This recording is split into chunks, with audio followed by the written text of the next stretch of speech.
I got the movement oiled a little bit, and I put the time side mainspring in, and I gave it a little bit of wind. Years ago, when I used to work on pocket watches, when you take them apart, you put them back together, you give the mainspring a little bit of wind, and then you slip the escapement wheel in, and when you got it in right, the escapement wheel starts going back and forth. Same way with this. The fork, there's this cutout in this wheel right here. The pallet fork has to go in that cutout. I'm pretty certain. So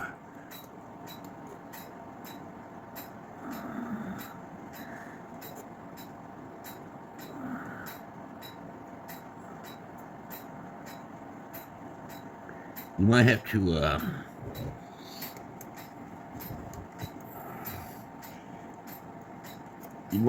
to spin the wheel a little bit to get it to go in there.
With pocket watches, you would put the fork to one side, slip the wheel in,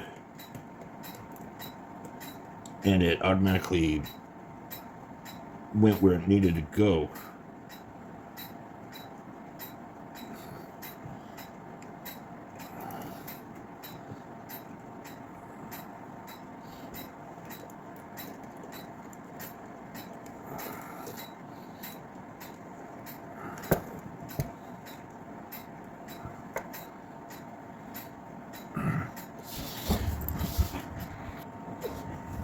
Let me back up. There's two banking pins on this system. These pins right there. And the fork goes around those banking pins. Sometimes the fork gets bent, either frontwards or backwards, and you might have to straighten it out. In this case, the fork was bent frontwards, and after I straightened it out and put this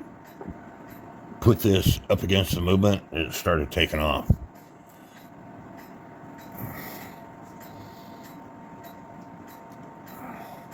And that's just on a couple of winds.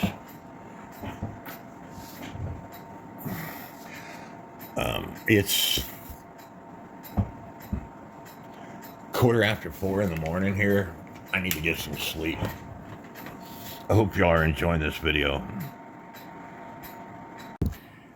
Now this lift lock lever here, it's got a tab on it that goes inside this slot right here. So when the clock goes into warning, right now you can see it spinning. That's the chime side. And the rack stop lever here, sorry, that's part of the lift lock lever also. It also has a tab that goes inside this slot that stops the warning wheel on the strike side. But as I rotate the hands, if you got this thing, this wheel here, and I don't remember the name of it, But if you got it too close to the movement, this is not going to lift up. So you might have to bring it back some, away from the movement some. As you can see right now, it's in warning because the tab is hitting the third wheel warning pin. And as soon as I rotate the hands more,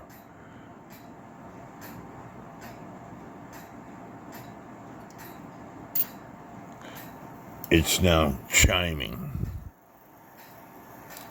One more time. It's in warning. Rotate the hands and it's now chiming. On a side note, don't ever buy these pliers from the dollar store. I was weed eating my yard around my house. I was cutting the weed eater string and this thing snapped. I forgot to mention, made in China. I mentioned this, my friends. You go in anybody's house in the United States and you're going to find stuff made in China. I bet you if you go over to China, there's hardly anybody that has anything made in the United States. It is Monday, the 4th of August. The clock movement has been running for the last few days. And so I need to put the other parts on it. I had something to tap it on. I can use the desk, but it will... Trying to get motivated to do so.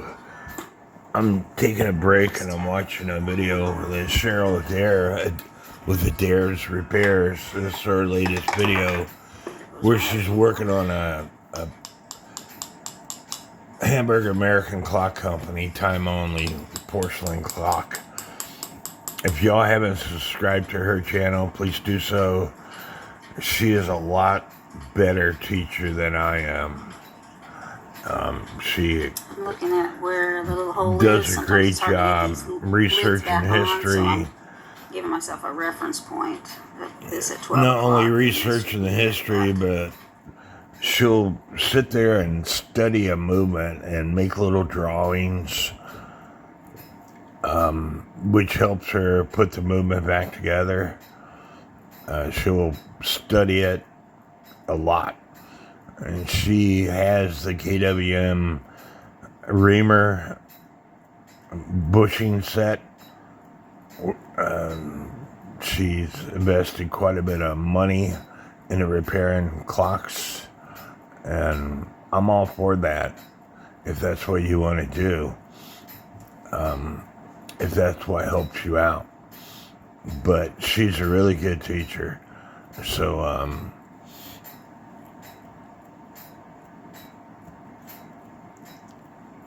this is her YouTube channel. This is her and her dog. She's a nurse, but she also trains dogs. And she boarders dogs and lives on a farm. A busy person. But take the time to subscribe to her channel. I'm slowly putting this movement back together. Now this is a rack stop lever. And remember, the spring has to go here, because that's what makes the and I got it on the wrong spot. It needs to go on the other side, because that's what brings the rack stop lever back in position. Now this tab right here is going to stop the warning pin, and like that. Now this tab here from the rack falls onto the snail, and that's what counts the that's how it's counted. But I have to put the gathering cam with gathering pin on, and over here I have to put this wheel here on, which is for the chime side. But remember that this tab here from the lift lock lever. Again, this is a lift lock lever. This tab here is what stops the warning pin until it's dropped, and then the warning pin will continue to rotate. Now you can see that both governor fans are spinning.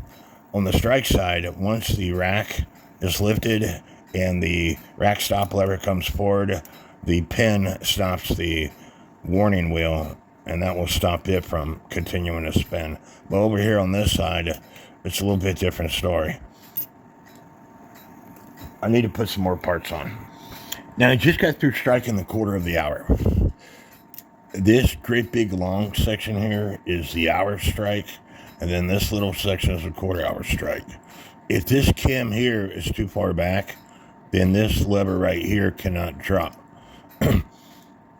There's a tab on the inside of this cam that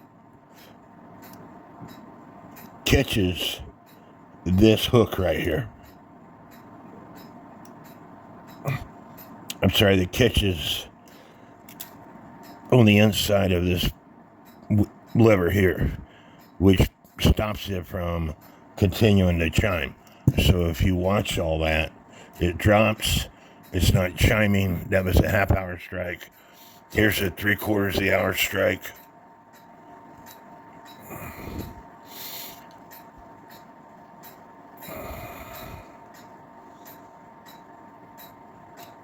And to set this up, you just put this on, all right? And you put it on to where it's doing its job.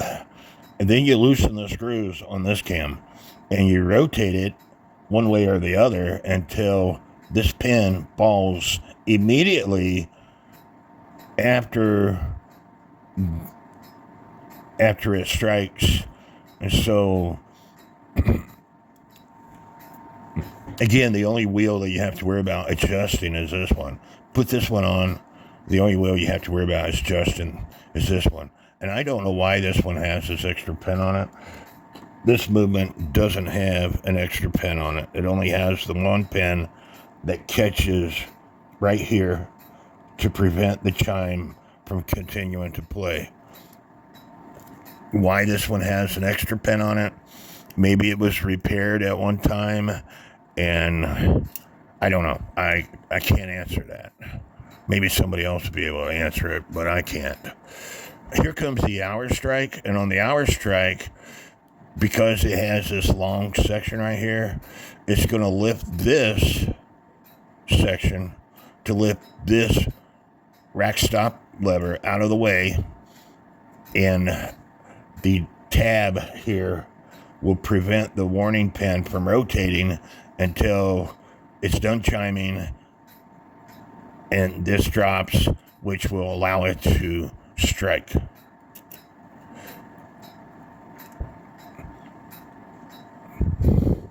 Again, it's lifting this arm here.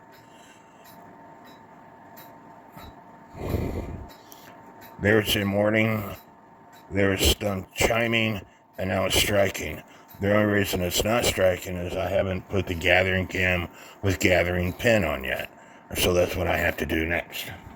And here I got the gathering cam with gathering pin on, but it's not in the right spot because you can see the rack is not lifting. I don't have it far enough back, and I don't have it in the right spot. And it's just a matter of adjusting it to make it work. Using a tool for my staking set, I pushed it down further. And now, get this stuff out of my way so you can see it. Whenever I trip the rack, you can see that the gathering cam with gathering pin is doing its job. And again, you want to make sure that the rack stop lever tab is going all the way in the rack, just like I explained on cuckoo clocks. So now I need to rotate the snail and count the strikes. So you're basically doing a function test at this point. And I'm going to do that off camera. And as you can see, for the 12 o'clock position, the rack didn't drop all the way. Get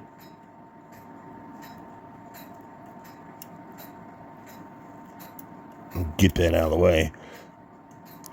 It is hanging up right here. So I need to rotate the snail 1 tooth or so. Also want to mention that Westminster chime clocks play a chime on the quarter hour, half hour, 3/4 hour, hour, and it strikes on the hour. So it will not strike on the half hour. And this arm, if it's bent too far back, and I'm going to do it, when it strikes on the 1, you see it's too far back, and so it's striking more than 1 because the tab didn't hit the snail.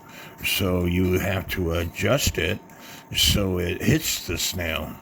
But as you can see, it is striking, and the gathering pin is working. So I'm going to bend it out because this is the 1 o'clock position. And I want to bend it out so it touches on the 1 o'clock position. So now when I move the rack stop lever out of the way, it's hitting the snail, and it's only going to strike 1 time.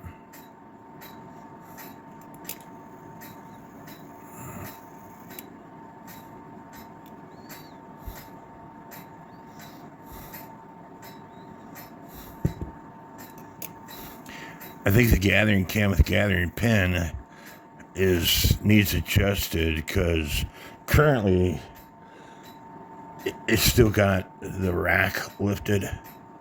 So I need to move it, rotate it, the cam itself, so the pin isn't catching the rack when it's done striking. So stand by.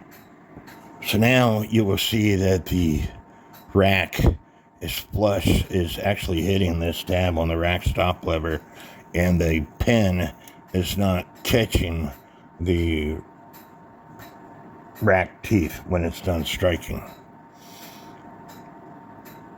I might rotate it just a little bit more just to be sure. And to do this, you put your fingers down in the wheel so it doesn't move. You take a pair of pliers and you rotate that cam. It's friction fit on that shaft. So let's see what happens now.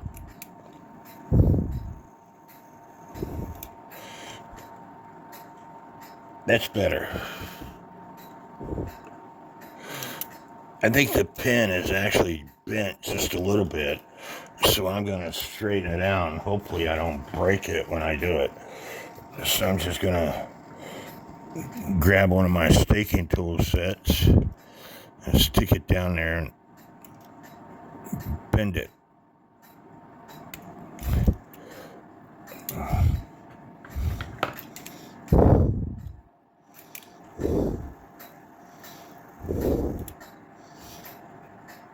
And I'm okay with that.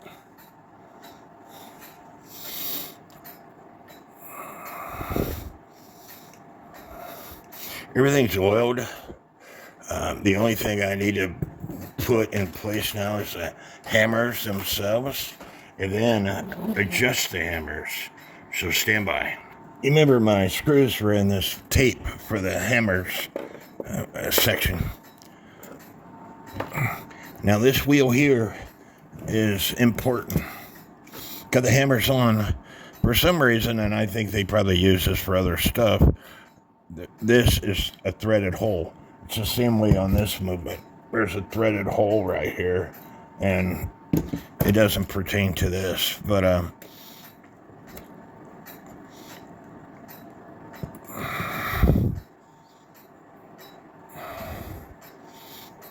remember I had trouble getting this wheel off. It's working properly now, but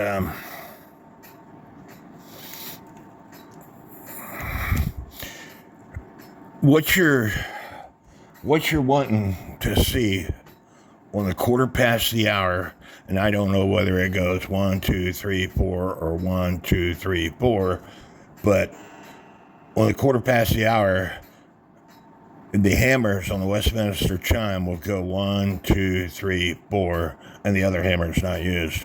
Or it might go 1, 2, 3, 4. It might go front to back, or it might go back to front. But that's what you're looking for. And so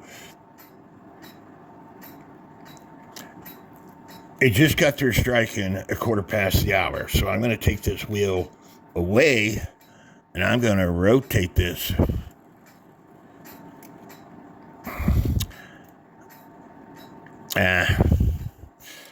I need to, it moved on me, so I need to get it back to the quarter past the hour.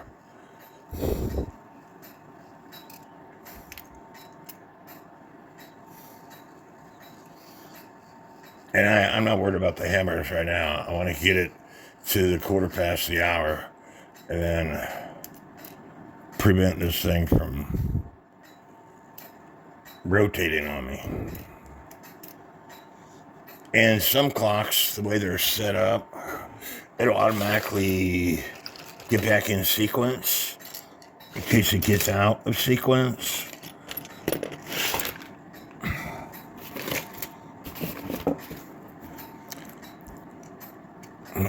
Like right now, I'm hitting this. Well, there it goes. It's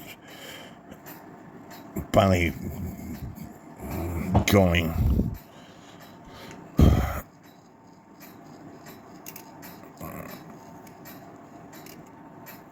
Okay, that's the quarter past the hour. This is the hour strike, and that's the quarter past the hour. So I'm going to put something down in there so this stuff doesn't move on me. And then I'm going to rotate the gear. With this wheel out of the way, I should be able to rotate these gears. And I'm going to look for that 1, 2, 3, 4. So right now it's playing different sequences. 1, nope. If I put my camera where you could see it, I'm rotating this wheel. This wheel is out of the way to allow me to rotate these wheels.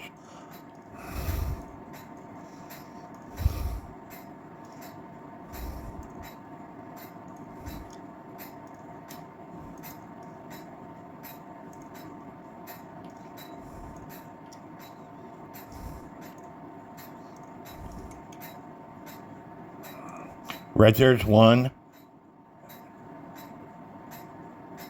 2, 3, and 4. And I want to stop it right there. Now I want to push this wheel back into place and then tighten up that wheel. And then test it, because if you are 1 tooth off, it will, if you're 1 tooth off, it will, the hammer will raise. And I don't know whether this has to be down first. I don't think it is. No, it goes down first this way.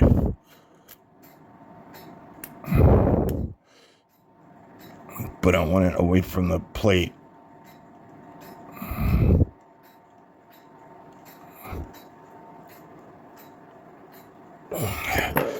Okay, so we just got through striking 1, 2, 3, 4 on the quarter of an hour. So now I have to trip this thing, get my needle nose pliers out of the way, and when it gets back to the quarter of the hour, I need to see if the hammers are going 1, 2, 3, 4. And if they are, your clock is in sequence. You see how this hammer here is lifted up a little bit? And it might be because I put that wheel on wrong, but I'm going to continue on with my function test to see what's going on.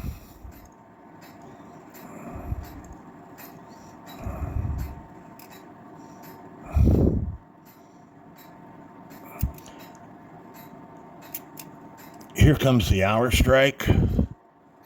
Sorry, hour chime. Again, it's a chime and strike movement.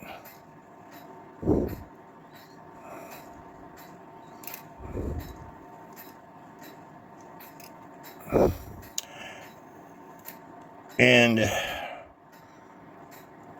for some reason, it didn't stop on the hour. So I'm going to loosen up this wheel, put it where it needs to be, and stand by. Okay, it just got through striking the hour, and I did this before, and it did just perfect on the quarter of the hour. So let's try it again. This is a quarter of hour. It should strike 1, 2, 3, 4 in order.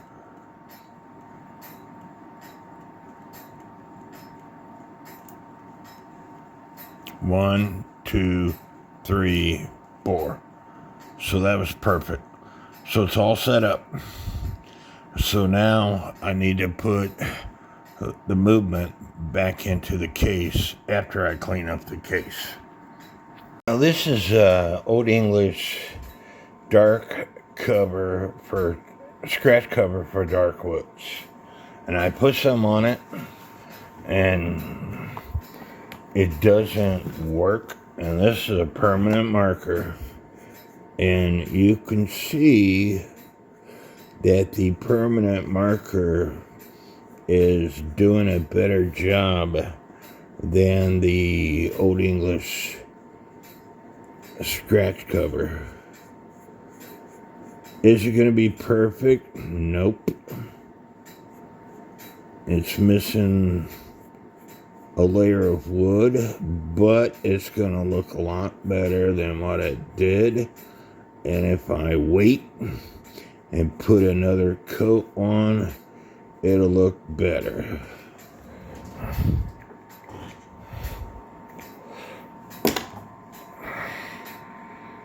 In this section right here is where I put that scratch cover on, and it dried, so I can put another coat on and it'll look even better.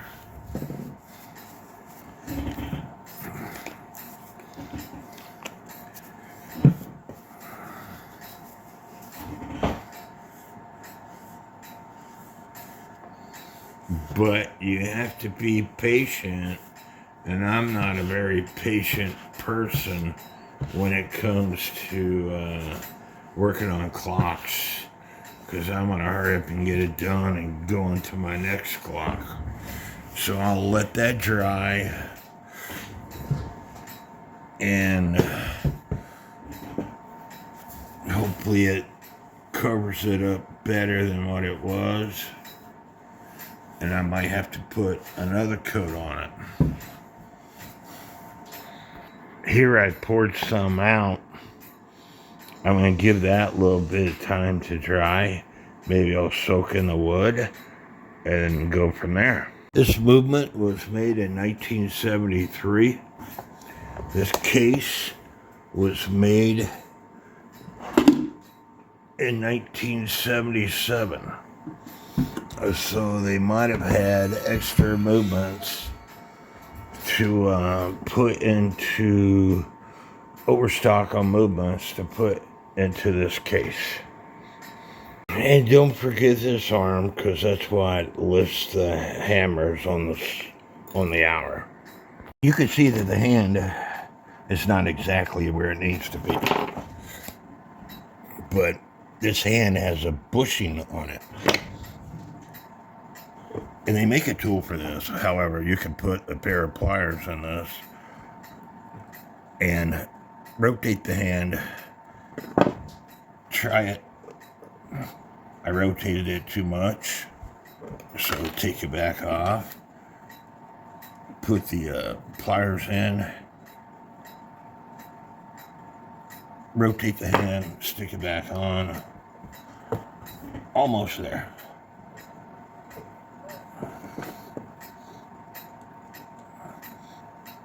And don't force it. You will break it. I had to adjust the hammer still.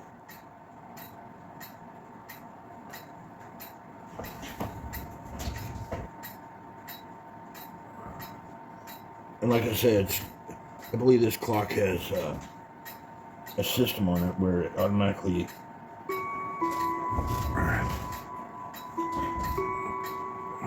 adjusts to where it needs to be.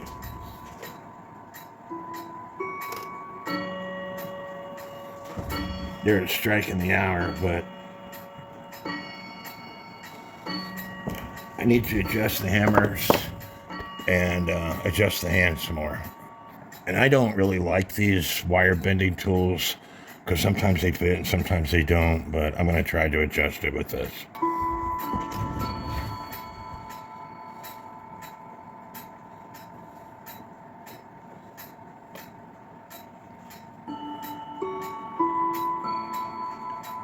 Sounds pretty good to me, but I'm deaf.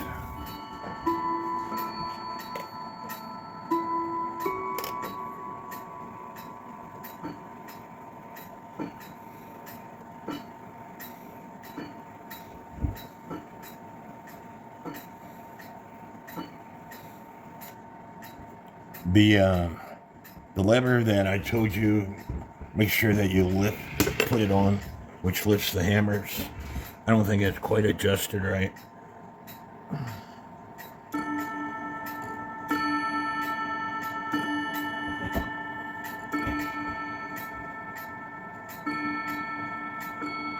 There's 2 holes in it. It might need to go in the second hole. The issue is I don't have the 8-point star wheel adjusted right. The 8-point star wheel is what lifts this. And right now, it's this lever that goes into there. It's hitting one of the tabs on the 8-point star wheel. So I took the top nut off, spread the plates apart, rotated the star wheel a little bit. And now the lever is in between the teeth of the star wheel. So now I need to wind it up and see if it works. Of course, I took the power off before I did any of that.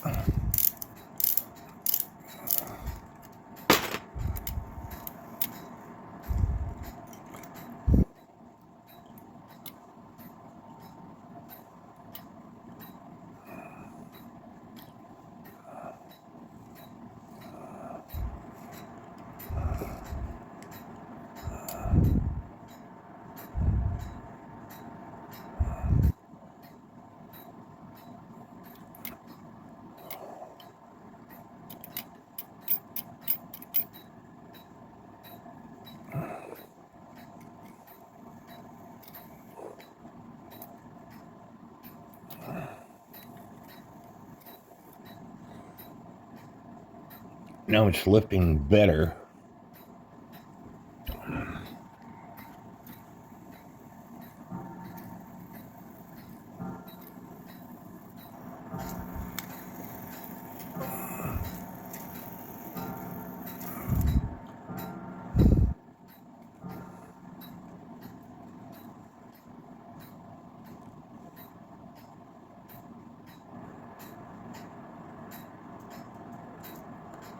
There's one, which is this one right here. It's getting stuck. And I think it has to do with the way this wire in the back is bent.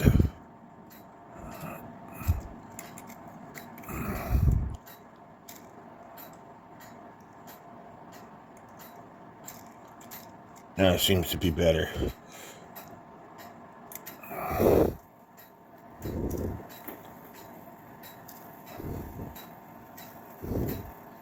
And when it's done, the hammer should be flat like they are right now.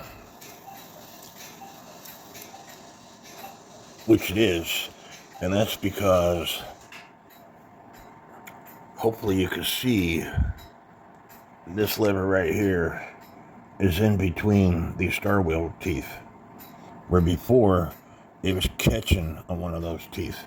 So now it's time to put this movement back in. Now I still have to put the rest of the screws in.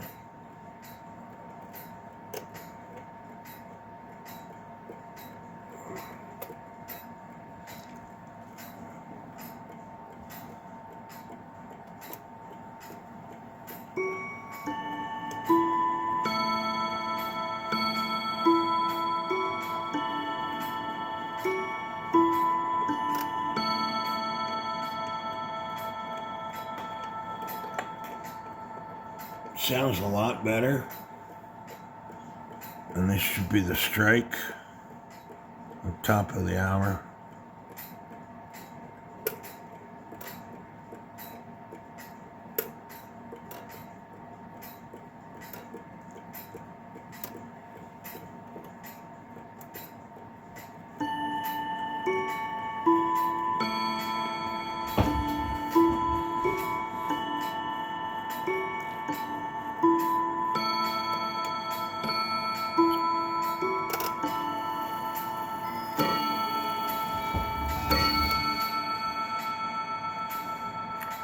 Sounds a lot better. And by the way, this lever right here is a nighttime shut-off lever. And when you rotate this, there's this arm that comes down to stop it from striking. It stops the governor fan from doing its thing. So there's actually two nighttime shut-off levers. There's this knob right here, which I told you stops the governor fan from spinning. And then there's this lever right here that, if you push down, prevents the hammers from lifting up.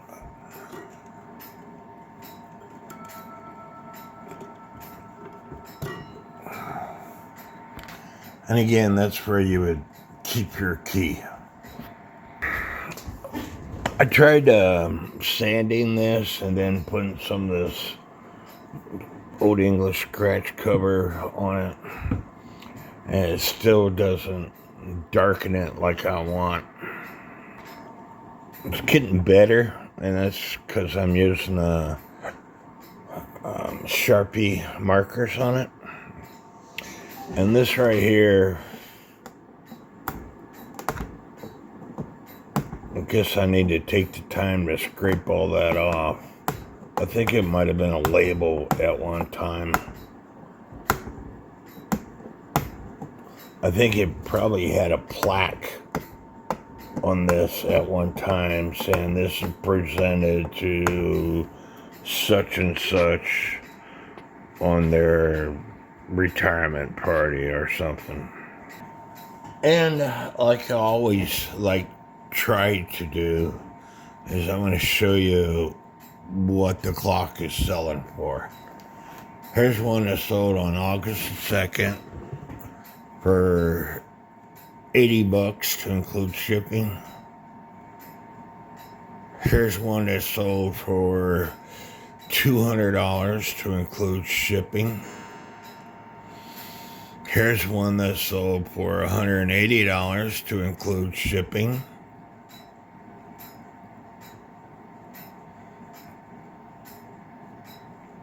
$100 to include shipping. But this one says it's missing the chime mechanism. So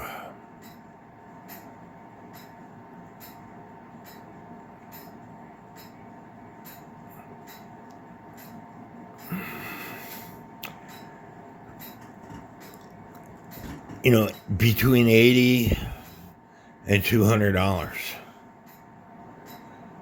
is what they're worth. And so,